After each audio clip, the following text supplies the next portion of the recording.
They came down out of the ravine before there was any light in the sky at all, and by the time they reached the cottage, the frost had gone hard on the lane and nobody had slept. Vegeta had given them one instruction, and it was not about the record. Get the boy his name back. That was the whole plan. It was a good plan, and it was the only plan, and it depended entirely on a single word that Kael had lost somewhere between the field and the archive, and no part of that night went well. 16 tried everything he had. He worked through it the way a man works through a checklist he has run before and never once seen succeed. Recovery by repetition, recovery by association.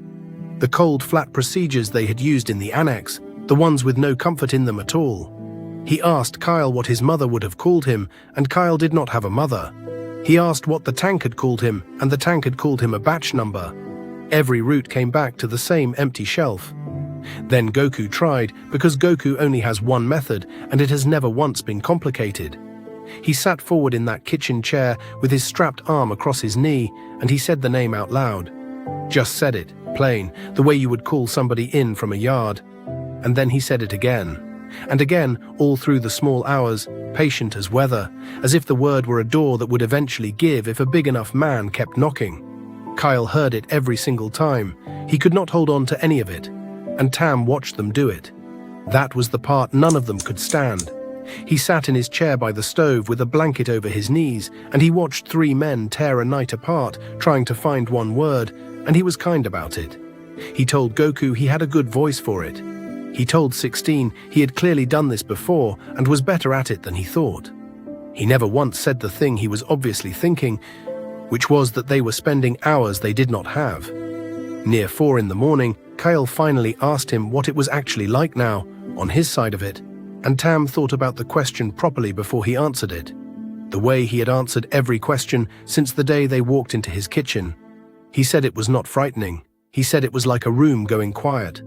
Like somebody moving through a house at the end of an evening, turning out lamps, one at a time, in no particular hurry, and every time one went out, there was a little less of the room, and you minded a little less that it had gone.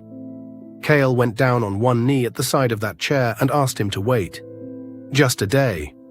One day, and 16 will get it back, and I will put my own name in that box myself, and none of this touches you. And Tam looked at him with Kael's own eyes 91 years older and told him the truth, because he had never once lied to any of them. I do not have a day.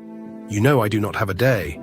And Kael did know, and that was the worst of it, and neither of them said anything else for a long time. Morning came up grey behind the small windows, and Tam got out of the chair, slowly with both hands on the arms of it, and went to the stove and put the kettle on. Nobody stopped him. He had put that kettle on every morning for 61 years, before the shop, before the shutter came up, before any of this arrived at his door in the shape of 3 armed strangers, and there was no version of this morning where he was going to do anything else. So they sat at the table, all 4 of them, in a small warm kitchen with the light coming up outside and steam on the window. Nobody used the word yielding, nobody had to use it. 16 had explained in part 26 exactly what this looked like, and every man at that table had been carrying the shape of it ever since, and now it was simply here, sitting between the cups, waiting for somebody to be brave enough to be practical. Tam put both hands flat on the wood, and he spoke plainly, because plain was the only way he had ever done anything. He said, I have had 91 years. A road, a trade, a shop, a woman who laughed at me in a doorway for 30 of them. You have had 9 months and a tank and a war you did not ask for. That is not a decision, lad. That is arithmetic. And you would not be arguing with me if you were not so frightened of the sum. He did not ask permission. That is the thing that will follow Kael for the rest of the series. Tam did not put it to a vote, did not make a speech, did not close his eyes and brace like a man going under. He simply stopped holding on.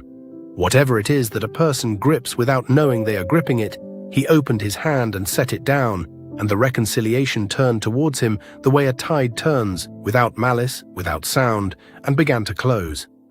Kael came across that table to stop it, and there was nothing there. Nothing to grab, nothing to hit, nothing to put a fist through, and no enemy anywhere in the room. 29 parts of this series have been solved by hitting something, and here was the one thing that could not be.